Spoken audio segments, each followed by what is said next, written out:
Salams and welcome. Thank you for joining me. Part number 19 of Islam in the Media. And today we're looking at the concept of there is only one God. This is the foundation. This is the first principle of Islam, Tawheed. You need to understand this. Before you open the Quran, if you want to open the Quran, you must understand there is one God. Every Muslim knows that there is one God. This is the foundational principle of Islam. You cannot go one step further.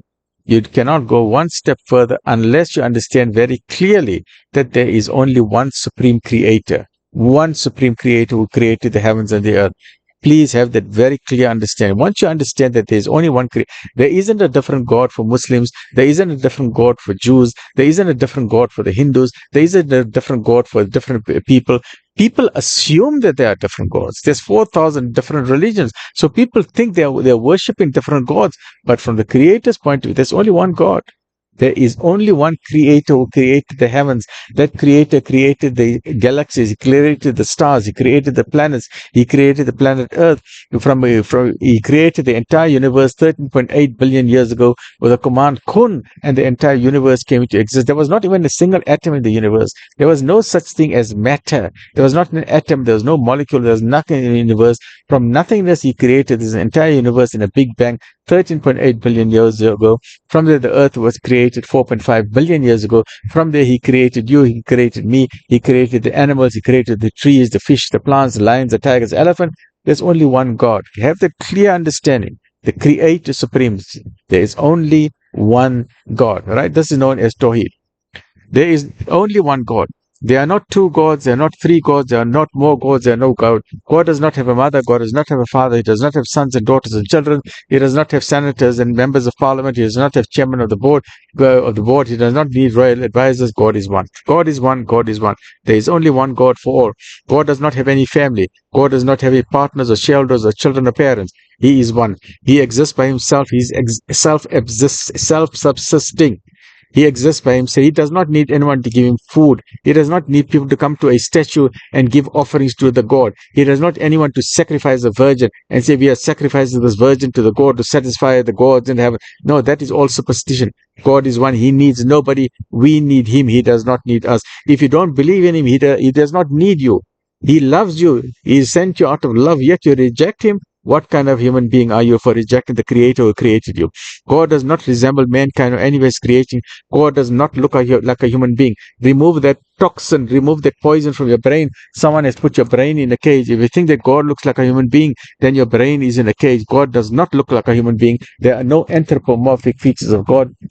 The beautiful painting of Michelangelo in the Sistine Chapel is absolutely wrong, where they show an old person saying, this is God, he's touching his fingers with humanity. If they're showing an old man who is God, this is absolutely wrong. How can God become old? Secondly, how do they know God looks like a human being? When they say God is created us in his image, it does not mean his image like what he looks like a human being. He has created us in his attributes of mercy, of love, of gentleness, of kindness. Those are the attributes. In that way, we are in his image. Not in the image of what we look like a face. No, God is light. He's beyond light, beyond light. We cannot have an understanding of God. So get this poison out of your brain. Take your brain out of that cage. Throw it out. God does not look like a human being. There are no anthropomorphic features of God. If you think God looks like a human being, re-examine your brain, because someone has taught you something very wrong. And clear your brain. Remove all the data. Remove all the rubbish from your brain. Remove all the garbage from your brain. Have a clear, beautiful understanding of God.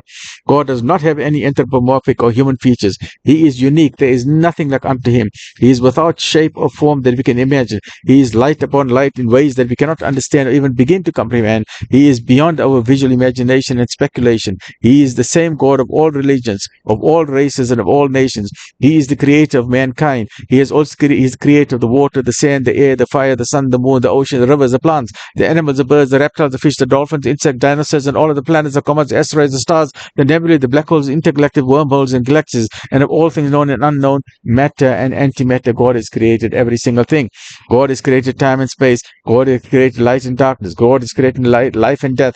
God has created night and day. God has created the heavens and the earth. God has created the physical world and the spiritual world. God has created man and woman. There is only one God. There is only one God, the supreme creator of everything. He has created everything with mercy, love, perfection, and beauty. From all of these millions of creations, God has created mankind in the best of molds. What an honor, what a great responsibility. And as we read in Surah Al-Ikhlas, which is chapter number 112 of the Quran, أعوذ بالله من الشيطان الرجيم بسم الله الرحمن الرحيم قل أعوذ برب قل هو الله أحد الله الصمد لم يلد ولم يولد ولم يكن له كفوا أحد. Say, He is God, Allah, the one and eternal. Absolute. That means He is only one. Eternal. He is eternal. The absolute. He is self-subsisting and eternal. He begets not, nor is he begotten, and there is none like unto him. The word begotten means, the word beget and begotten are very powerful Old English words. That means God does not have any marital relations with anyone. So people who think that God has got a son are making a very big mistake. People who think that God was born out of a woman called Mary are making a very big mistake. God was never born out of a womb, nor does God give birth to. God is not involved in the process of fathering a child. God did not father any child, nor was God born out of a womb. If you have that understanding, then your brain is in a cage. Remove that understanding from your brain, because God is beyond that. Let us not commit blasphemy. Let us have a pure understanding of this great, majestic, supreme creator. Stay well, look after yourself. Alhamdulillah.